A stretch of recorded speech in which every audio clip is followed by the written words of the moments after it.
Everybody, तो हम लोग आ चुके हैं अपनी अनदर वीडियो में जहां पर हम लोग डिस्कस करने वाले हैं मेजर कल्चरल हर्थ के बारे में। तो इससे पहले वाली वीडियो में हम लोग ने डिस्कस किया था कि हम लोगों का कल्चरल हर्थ का ओरिजिन कैसे हुआ, उसका डेवलपमेंट कैसे हुआ। तो आइए आज हम लोग जानेंगे कि मेजर कल्चरल हर्थ कौन कौन सी हैं। तो सबसे पहले किसी भी सिविलाइजेशन को बनने के लिए अपने एक चरण फॉलो करना पड़ता है, एक स्टेप फॉलो करना पड़ता है। क्योंकि हम लोग कहीं भी कोई एक जगह देखते हैं तो सीधे तो ऐसा है नहीं कि वहाँ पर सब कुछ डेवलप करा हुआ हम लोग को मिल जाएगा। कहीं ना कहीं से किसी ना किसी चीज़ से तो शुरुआत हुई ही होगी।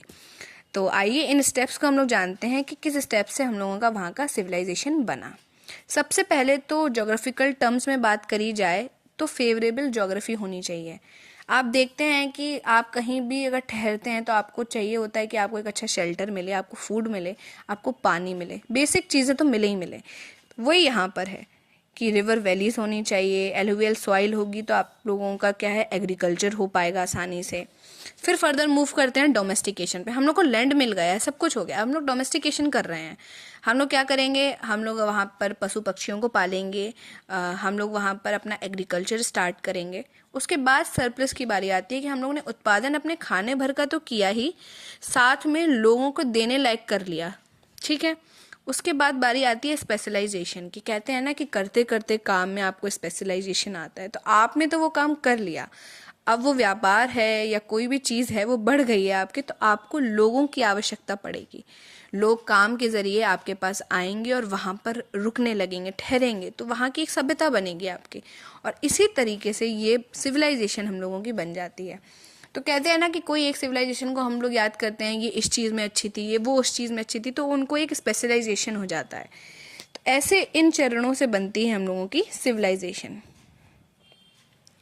मैं हमेशा बताती हूँ कि आप ज्योग्राफी के स्टूडेंट हैं, आप पीजी कर रहे हैं, आप कोई भी अदर एग्ज़ाम दे रहे हैं, आपको आंसर्स लिखना है, इस प्रकार के फ्लोट चार्ट्स बिल्कुल डालिएगा। इससे आपका आंसर बहुत क्लियर दिखता है और डायग्राम फॉर्म्स में आपको आंसर देखने में थोड़ा सा अच्छा लगता है। ह्यूमन साइकोलॉजी होती है कि आप पैराग्राफ जो है ना आपको पढ़ने में बोरिंग लगेगा, जितना कि आपको इमेज जो है ना वो क्रिएटिव दिखती है। तो आप फ्लो चार्ट्स बिल्कुल डालिएगा। इसमें बताया गया है कि एनवायरमेंटल डिटर्मिनिज्म से कैसे कॉम्प्लेक्स सोसाइटी बनी। अब आते हैं, हम लोग बात करते हैं मेजर कल्चरल हर्थ के बारे में। तो जो हम लोगों की 6 मेजर कल्चरल हर्थ हैं वो हैं Mesopotamia, Egypt Nile delta, Indus valley, Huang Ho, West Africa और अमेरिका का माया, एज़टेक, इनका।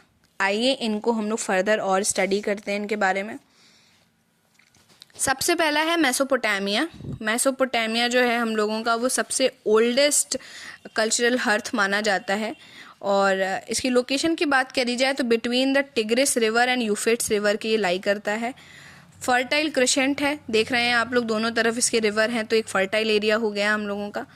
और ज्योग्राफी के हिसाब से बात करी जाए तो इसके नॉर्थ में जो है वो हिल्स हैं और वेस्ट और साउथ में अरेबियन डेजर्ट है। इमेज बिल्कुल आप बनाने की मैपिंग कोशिश करिए, क्योंकि ज्योग्राफी के स्टूडेंट विदाउट मैपिंग थोड़ा सा डिफरेंट हो जाता है फिर बात। तो फर्टाइल क्रिसेंट है, use of bronze and copper का यहाँ पर इस्तेमाल होता था। Art of writing on seal and stone, यहाँ सील पे लिखते थे ये लोग, और स्टोन्स पे करते हैं ना हम लोग, कार्विंग करते हैं, वो करते थे। रूरल और अर्बन सेटलमेंट था यहाँ का। आगे बात करी जाए तो इजिप्ट नील डेल्टा के बारे में।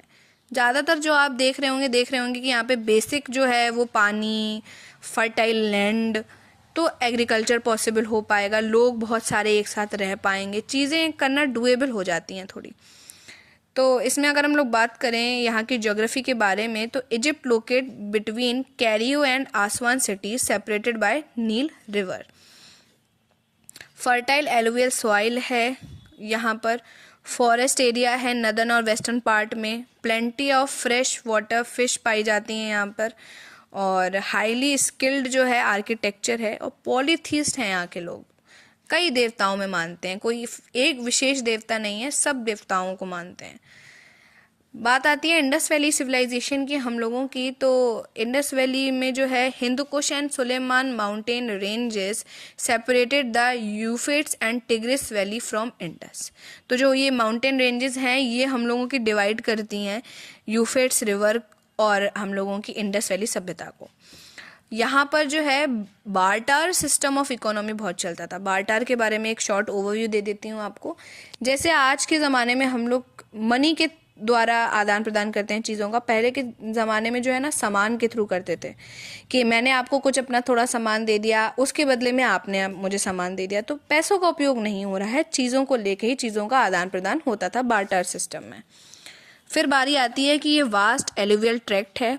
यहाँ पर जो सेटलमेंट है वो रेक्टेंगुलर ब्लॉक्स में होता था, जिसकी वजह से हम लोग यहाँ का आर्किटेक्चर के बारे में अगर बात करें तो जो स्ट्रेट स्ट्रीट्स जो हैं वो कट करती थी 90 डिग्री एंगल पे। राइटिंग्स जो थी यहाँ की वो पिक्टोरियल फॉर्म में थी, चित्र बनाए जाते थे। एनिमिज्म था, स्पिरिचुअल बीइंग्स में हम लोग बहुत विश्वास करते थे। एग्रीकल्चर की बात करी जाए तो गेहूँ, वीट और बार्ले यहाँ पर प्रोड्यूस किया जाता था। एनिमल हस्बेंड्री यहाँ पर होती थी। और मेटल्स की अगर बात करी जाए तो ब्रॉन्ज और कॉपर जो है उसका ज़्यादा इस्तेमाल किया जाता था। तो जिस रीजन की हम लोग यहाँ पर बात कर रहे हैं वो बेसिकली है गंगा प्लेन्स ऑफ इंडिया। ये देखिए यहाँ पर आता है ये रेक्टेंगुलर सेटलमेंट जिसकी एक इमेज उन्होंने बना के दी है। और ये देखिए कैसे स्ट्रीट्स जो हैं वो 90 डिग्री एंगल पे कट कर रही हैं। ड्रेनेज सिस्टम इसकी वजह से बहुत इन्हांस हुआ था। अब बारी आती है हुआंग-हो रीजन की। यहाँ पर ये ओल्डेस्ट गिवन है। ये चेक करने वाली थोड़ी बात है, लेकिन नहीं, मेसोपोटामिया जो है वो है ओल्डेस्ट। 5500 BC के अराउंड है उसका सिविलाइजेशन। तो आइए इसके हम लोग इम्पॉर्टेंट पॉइंट्स डिस्कस कर लेते हैं। जैसे कि यहाँ पर माउंटेन चेन्स है वेस्ट में, हुआंग-हो वैली है। एलुवियल सॉइल और लो सॉइल यहाँ पर पाई जाती है। ह्यूज पॉपुलेशन होती है यहाँ पे। अब भाई चाइना का रीजन हो और पॉपुलेशन की बात ना करी जाए, ऐसा हो सकता है? हाँ, भले ही अब इंडिया अभी पीछे नहीं रह गया है चाइना से, लेकिन पहले के ज़माने की अगर बात करी जा रही है तो यहाँ पर ह्यूज पॉपुलेशन होती थी। माउंटेन चेन्स आप देख सकते हैं यहाँ पे वेस्ट में है और ह्यूज पॉपुलेशन हो गई हम लोगों की।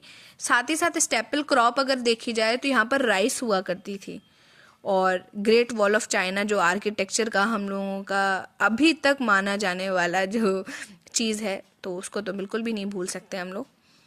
आगे बारी आती है वेस्ट अफ्रीका की, लेकिन उससे पहले हम लोग बात करेंगे, ये एक टेबुलर फॉर्म में हम लोगों ने दिया है, क्या डिफरेंस है इन तीनों के बीच में। इससे क्या है, आपको याद करने में आसानी होगी, आपको डिफरेंस पता चल जाएगा एक बेसिक क्या है इन तीनों के बारे में। तो इसको आप एक बार ध्यान से पढ़ लीजिएगा।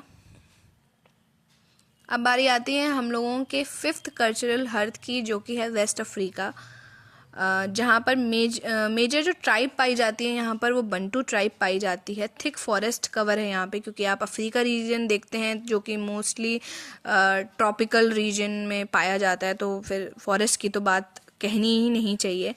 साथ साथ आती है बारी आयरन टूल्स यहाँ पर इस्तेमाल होते थे, क्योंकि जितना ना आपके वनस्पति ज़्यादा होगी, वो कठोर होंगी, आपके टूल्स उतने भारी भारी इस्तेमाल होंगे। सुडानिक एग्रीकल्चरल इन्फ्लुएंसेस यहाँ पर देखे जाते हैं।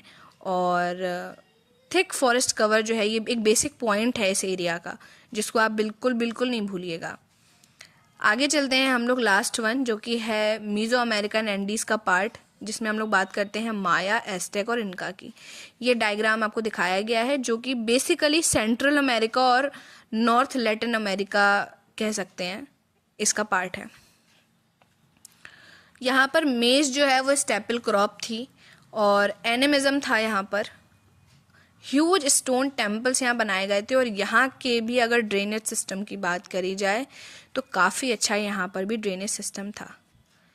ये हम लोगों के माइनर कल्चरल हर्थ की बारी आती है, जहाँ पर हम लोग गंगेस डेल्टा और साउथ ईस्ट एशिया के बारे में बात करते हैं।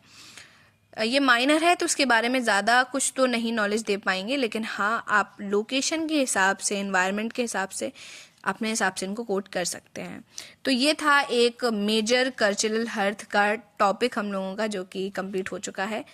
अगर समरी के तौर पे देखा जाए तो क्या लेगेसी हम लोगों को मिली है अपने पायनियर से, क्या वो शुरुआत करके जा चुके हैं जिसको हम लोगों ने फर्दर इम्प्रूव किया है, तो उसमें आता है cultivation of domestic crops, domestication of animals, use of important metals, and architectural Marvels. ये जो कुछ 4-5 पॉइंट हैं ये बहुत बेसिक, बहुत इम्पॉर्टेंट हैं। बिल्कुल अपने आंसर्स में इनको डालिएगा, बिल्कुल मत भूलिएगा इन चीज़ों को। और मेरा ये पर्टिकुलर वीडियो बनाने का यही उद्देश्य है कि जब मैं कल्चरल ज्योग्राफी पढ़ रही थी तो कल्चरल ज्योग्राफी के लिए कोई भी कंटेंट एक जगह हम लोगों को नहीं मिलता है, क्योंकि कल्चरल ज्योग्राफी का एक पूरा जो टॉपिक है बहुत वास्ट है।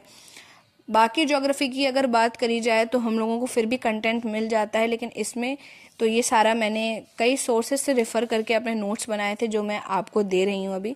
और अगर आपको ऐसे किसी टॉपिक के बारे में और नॉलेज चाहिए और नोट्स चाहिए तो let me know in the comment section. और till now thank you so much for seeing this video. Like, share and comment.